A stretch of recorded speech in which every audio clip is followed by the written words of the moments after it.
안녕하세요.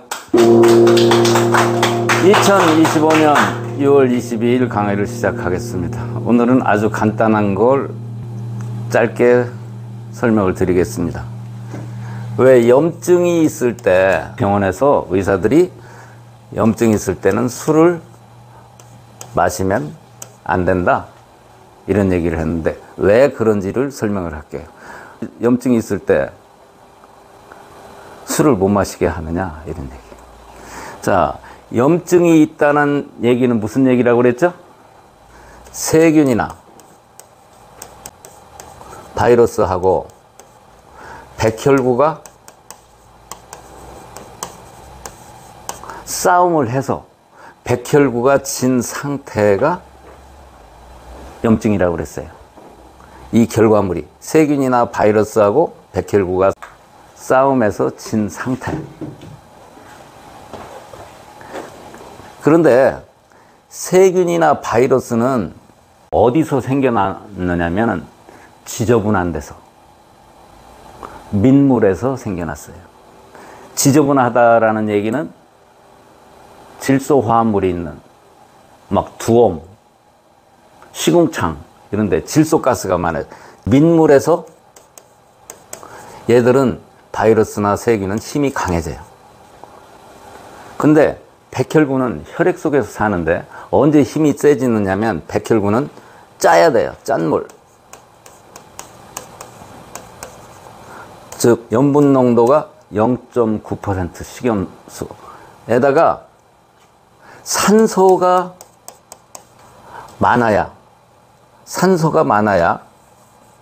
백혈구는 힘이 세져요.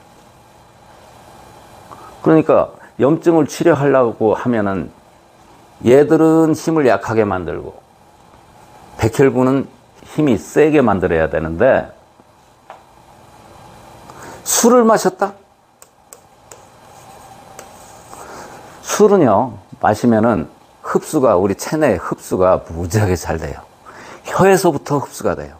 혀에서 흡수되고 내려가다 위장에서도 흡수가 되고 또 마시면 작은 장자, 대장에서 다 흡수가 돼서 술은 우리 체내의 흡수가 상당히 잘 되는데 알코올은, 술이 알코올이죠? 알코올은 기체로 많이 기화가 잘 돼요. 기체로 많이 존재하게 돼요. 그러니까 술을 딱 먹은 다음에 술 냄새가 난다? 누구나 다 나죠? 술 냄새라는 것은 뭐예요? 술 냄새라고 하는 것은 기체로 된 알코올 성분이 폐에서 혈액 속에 있는 알코올 성분하고 산소하고를 이때 폐에서 하는 역할이 알코올만 밖으로 내보내는 것이 아니라 이산화탄소하고 산소하고를 교환해 주는 것이 폐에서 하는 일이죠. 에? 그런데 알코올이 기체가 얼마나 많이 있으면 입에서 호흡을 할 때 술 냄새가 난다는 얘기예요. 그러니까 술을 마시면 기체로 혈액 속에 가서 기체로 상당히 오랫동안 존재한다 그런 얘기죠. 그죠? 액체는 말이죠. 기체를 포함할 수 있는 한계치가 있어요. 한없이 많이 기체를 포함을 하지 못해요. 예를 들어서 콜라에다가 이산화탄소를 집어넣는데 이산화탄소를 한없이 많이 집어넣을 수 있는 게 아니라 한계치가 있어요. 그것을 용해도라고 그래요. 그것을 뭐라고 한다고요? 용해도라고 그래요. 그런데 혈액 속에 산소 탱크가 요만한데 술을 마시면 산소가 들어가야 될 자리에 알코올이 기체로 먼저 존재하게 되죠. 그러니까 산소가 들어갈 공간이 줄어들죠. 공간이 줄어들으니까 산소가 그러면 어떻게 되겠어요? 백혈구가 지금 세균이나 바이러스하고 싸워야 될 백혈구가 힘이 약해지죠. 그러니까 염증이 생겼을 경우에는 술을 마시면 백혈구의 힘이 더 약해지니까 세균이나 바이러스가 힘이 세져서 상대적으로 힘이 세져서 염증이 더 확 번지게 된다 그런 얘기예요. 너무 복잡한가요? 이해가 되나요? 그래서 염증이 있을 때는 술을 마시는 것이 안 좋다. 염증의 종류는 그럼 어떤 때가 있는지 보세요. 염증이 있을 때는 술을 마시는 건 절대 금물입니다. 우리 몸에는 염증이 수시로 생길 수가 있어요. 대표적인 염증 봅시다. 이제 우리가 나이 먹어서 관절염이 있는 경우에 술 마시면 안 됩니다. 뼈 마디마디가 아플 때. 그 다음에 우리가 많은 것 중에 하나는 위장에 염증이 많이 생겨요. 위염이 있는 사람들은 그냥 술 먹던 사람들이 그냥 저도 거기에 해당되는데 평생 먹게 되는데 위장이 나을 때까지는 술을 삼가하는 것이 좋습니다. 루마티스 관절염, 퇴행성 관절염 있는 사람들 마시면 안 됩니다. 그 다음에 가려움증도 피부에서 세균이나 바이러스하고 백혈구하고 싸움에서 백혈구가 진 상태예요. 이것도 혈액 속에 가려움증은 대부분이 신장과 간 기능이 떨어져서 가려움증 안 낫는 사람들이 이런 사람들이에요. 신장 또는 간, 신장 5원은 합집합이라는 얘기예요.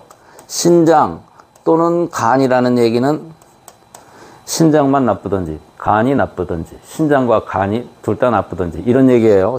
어느 곳에서 가려움증이 발생이 되느냐면 신경이 작동을 잘 못하는 곳, 여기에서 가려움증이 발생이 돼요. 그 가려움증이 온몸에 싹 다 나는 가려움증이 발생이 되는 경우도 있지만 부분적으로 가려움증이 발생되는 것도 이것도 일종의 염증으로 봐야 됩니다. 가려움증이 있을 때는 술 마시면 가려움증이 훨씬 더 심해지는 거예요. 아셨죠? 그리고 장기에 염증이 있다든가 뭐 또 정말로 마시면 안 되는 사람들 있어요. 간염이 있는 사람들. 이런 데는 치명적이에요. 그러니까 염증이 있을 때는 술을 피해야 됩니다. 제가 왜 이 술 얘기를 하느냐면 제가 평생 술을 마시다가 최근에 술을 끊었는데 이게 얼마나 끊을지를 잘 모르겠어요. 그래서 통풍이 있는 사람도 술을 마시면 안 됩니다. 통풍은 대부분이 이것도 신장 기능이 떨어져서 생기는 건데 신장 기능이 떨어지는 것도 신장에 염증이 있다고 봐야 돼요. 간염만 그런 게 아니라 이런 때도 술을 마시면 안 됩니다. 통풍 걸린 사람 술 마시면 통풍이 오는 횟수가 증가가 됩니다. 그 간격이 좁아져요. 그래서 술 마시면 안 됩니다. 자, 오늘은 술을 평생, 내가 3살 때부터 술을 마셨는데 평생 술을 제일 많이 마신 사람이 술 먹으면 안 되는 거에 대해서 설명을 해봤습니다. 오늘 여기까지 하겠습니다.